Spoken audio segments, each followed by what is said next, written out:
ನಮಸ್ಕಾರ ಸ್ನೇಹಿತರೆ. ಈಗಿನ ಕಾಲದಲ್ಲಿ ಮೊಬೈಲ್ ನಮ್ಮ ಜೀವನದ ಅತ್ಯಂತ ಪ್ರಮುಖವಾದ ಭಾಗವಾಗಿದೆ. ನಾವು ಬೆಳಗ್ಗೆ ಎದ್ದ ತಕ್ಷಣ ಮೊಬೈಲ್ ನೋಡ್ತೇವೆ ಮತ್ತು ರಾತ್ರಿ ಮಲಗುವ ಮುನ್ನವೂ ಸಹ ಮೊಬೈಲ್ ನೋಡ್ತಿರ್ತೇವೆ.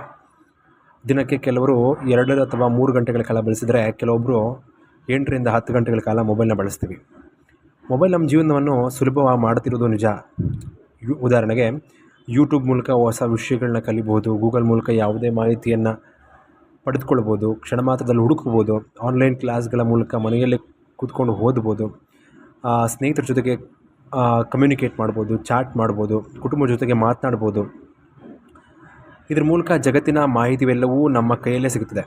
ಆದರೆ ಇನ್ನೊಂದು ಕಡೆ ಹೆಚ್ಚು ಸಮಯ ಮೊಬೈಲ್ ಬಳಸೋದ್ರಿಂದ ಹಲವು ಸಮಸ್ಯೆಗಳು ಕೂಡ ಉಂಟಾಗುತ್ತವೆ.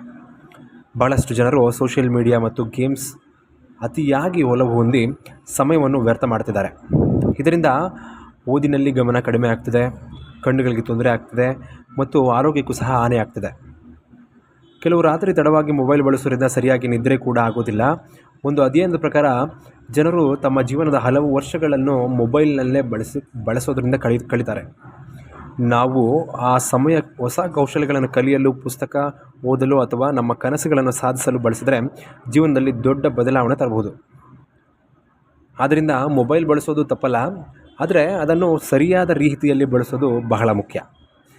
ನಾವು ದಿನಕ್ಕೆ ನಿರ್ದಿಷ್ಟ ಸಮಯ ಮಾತ್ರ ಮೊಬೈಲ್ ಬಳಸಬೇಕು. ಉಪಯುಕ್ತ ಮತ್ತು ಶಿಕ್ಷಣ ಸಂಬಂಧಿಸಿದ ವಿಷಯಗಳನ್ನು ಮಾತ್ರ ನೋಡಿಕೊಳ್ಬೇಕು. ಓದಿನ ಸಮಯವನ್ನು ಮೊಬೈಲ್ ದೂರ ಮಾಡಿ ಮಾತ್ರ ಓದ್ಕೊಂಡ್ರೆ ಒಳ್ಳೆಯದು, ಉತ್ತಮ. ಹೀಗಾಗಿ ಸ್ನೇಹಿತರೆ, ಮೊಬೈಲ್ ನಮ್ಮ ಶತ್ರು ಅಲ್ಲ, ಅದು ಒಂದು ಸಾಧನ ಮಾತ್ರ. ನಾವು ಅದನ್ನು ಹೇಗೆ ಬಳಸ್ತೇವೆ ಎಂಬುದು ನಮ್ಮ ಜೀವನವನ್ನು ನಿರ್ಧರಿಸುತ್ತದೆ.